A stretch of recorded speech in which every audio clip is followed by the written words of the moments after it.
was house sitting for my grandma one weekend while she went to Florida with some of her church friends.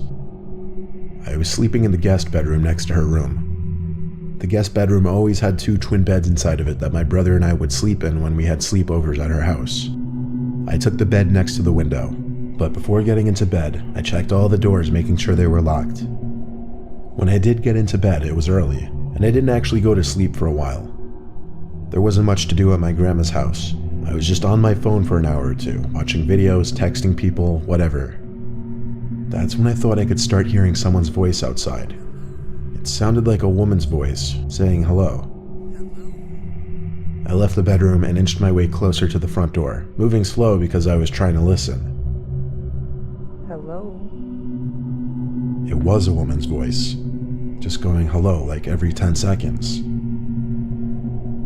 As I got closer to the front door, I realized that's where it seemed to be coming from. My grandma's door doesn't have a peephole, but the windows in her dining room gave a clear view of the front porch, so I went over to that window to attempt to get a view of who was out there.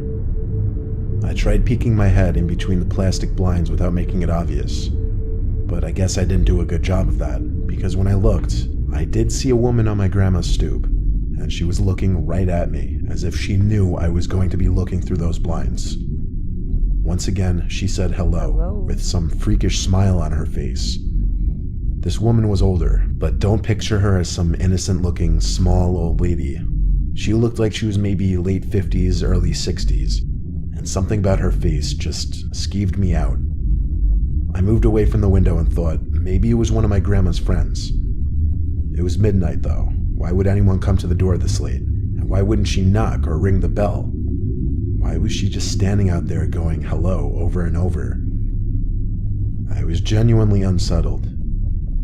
I just went back to the guest bedroom and shut the door.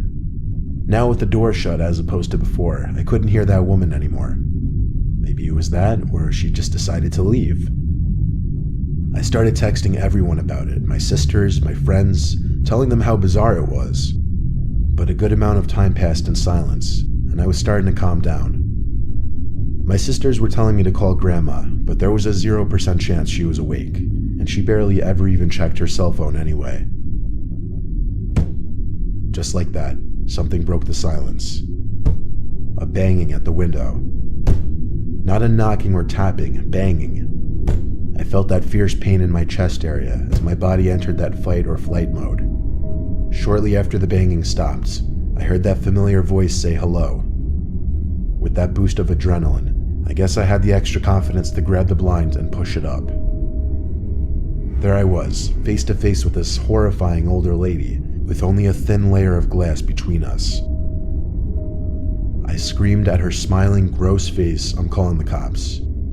I pulled the blind back down and ran back outside to the living room. I looked around the house, then ran upstairs to box myself into the upstairs guest bedroom. I didn't want to actually call the cops. I don't know why. I wanted to just wait it out. I crawled into the bed in the upstairs guest bedroom and tucked myself under the covers. A couple hours later, I was still awake, and I finally only then went back downstairs to look outside each window. That freaky old lady seemed to be gone. The next morning, I called my grandma and told her what happened. She started yelling into the phone, clearly panicking and distressed. She told me how a few days earlier, she was being watched in the grocery store by some woman about 10 years younger than her, who just kept smiling at her for no reason. I told her to calm down. I didn't entirely know whether to correlate the two or not, but when we eventually got off the phone with each other, I did have to give it a second thought. My grandma is 75, and she has lost a bit of her wits, so I do have to take some of the things she says with a grain of salt. But the way she yelled into the phone about the woman in the store really gave me the chills, and I still wonder if it could have been the same person.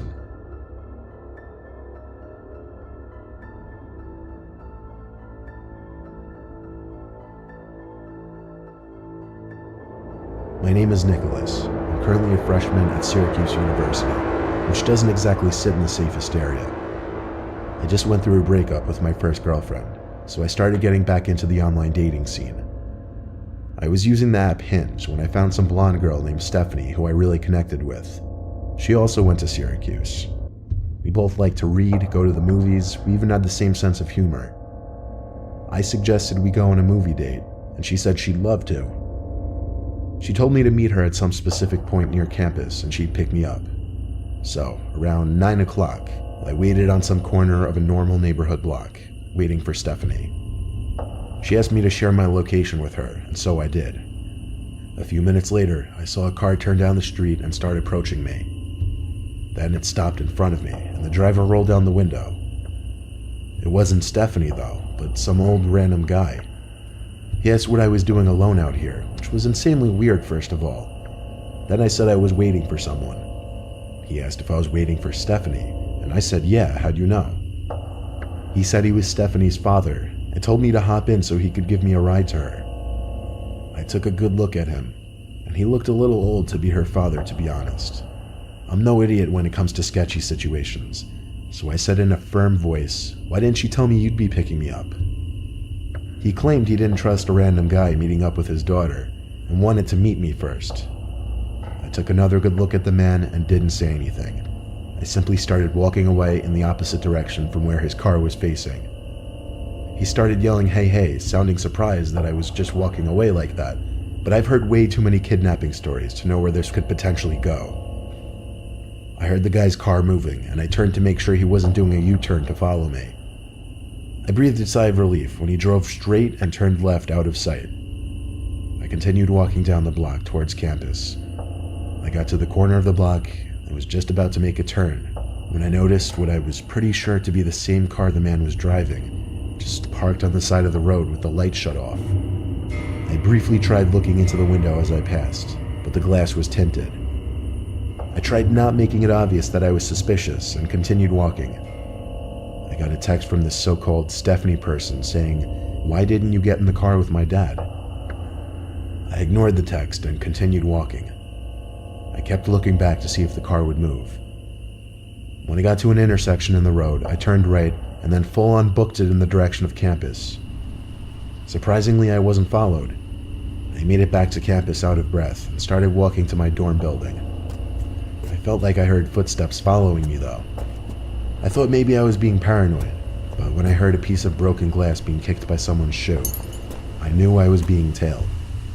I made a point of ducking down behind a van and stopping to give me time to listen for where the footsteps were coming.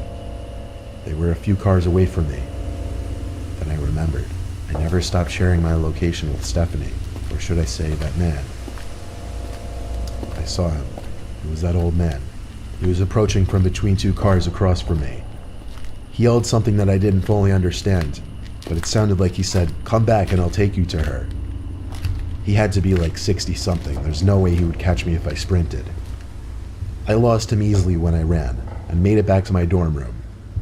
My roommate wasn't there, so I had no one to talk to about it. But when I lay in my bed, I got another text from that man, and it was shocking. It said, you're a little piece of fucking shit. You're lucky you got away. I would have strangled your ugly ass. I still have the screenshot. I replied saying thanks for the threat, it's going straight to the police, and I blocked his number. I still have the conversation saved as evidence, and I plan on going to the police with it eventually. Hopefully they are able to do something about it.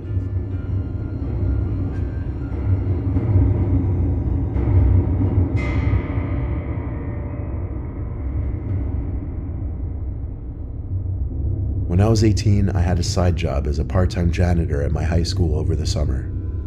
I would work sometimes days and sometimes nights, anywhere from 9 a.m. to 12 a.m., depending on how much money I needed. Oftentimes I would be left to lock up the building when the older janitors have left.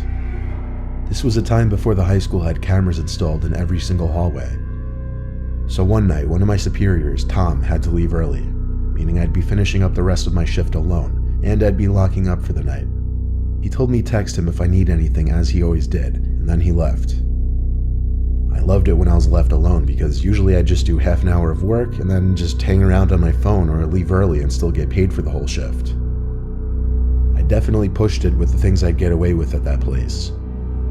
One of the things Tom asked me to do before leaving was bring all the extra seats in the gymnasium from the assembly down to the basement storage room. So I figured I'd do that, then just go home. I grabbed a stack of 6 chairs and started carrying it down to the basement.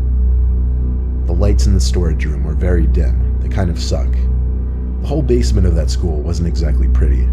It felt more like a basement to a warehouse. Anyway, there were what appeared to be a bunch of art mannequins covered by paint cloths. You know, those big things that look like blankets. It seemed all the school's art supplies were stored down here. I dropped a stack of chairs down where the rest of the chairs were stored, and went back up to the gym to get more. When I came back down with more chairs, I noticed one of the mannequins was exposed now. The blanket was removed from on top of it. I know for sure it was covered minutes earlier because it was one of the front ones. I texted Tom saying, "I think someone's down in the basement." He said back, "What do you mean?" And I said one of the art cloths were moved. He took a minute to respond saying no one else should be there. Then I noticed something. The art cloth, tucked in the corner of the storage room, sitting outside of the light that was produced at the center of the room.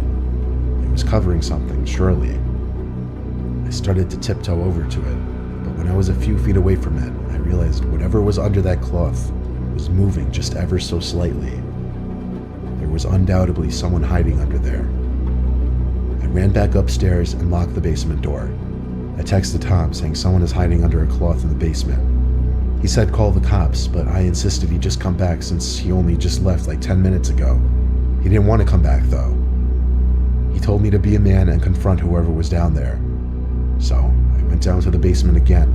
However, the cloth was now strewn flat on the floor, and whoever was hiding under there was gone. But possibly the scariest thing was yet to happen.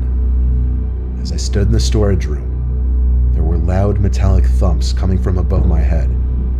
I looked up and saw indents slowly forming in the large air vent above me. Someone was crawling through the main vent, then just stopped literally above me. And then, bangs. Bangs like whoever was in there was trying to break open the floor of the air vent. I didn't know what was happening, but I was officially done with this. I ran up the stairs, locked up the school, and went home. I told Tom the partial truth the next day, that I thought I saw someone in the corner and it was gone when I went back. And I claimed there was nothing else I could say. Thank God it was my last week there, so it wasn't my concern anymore.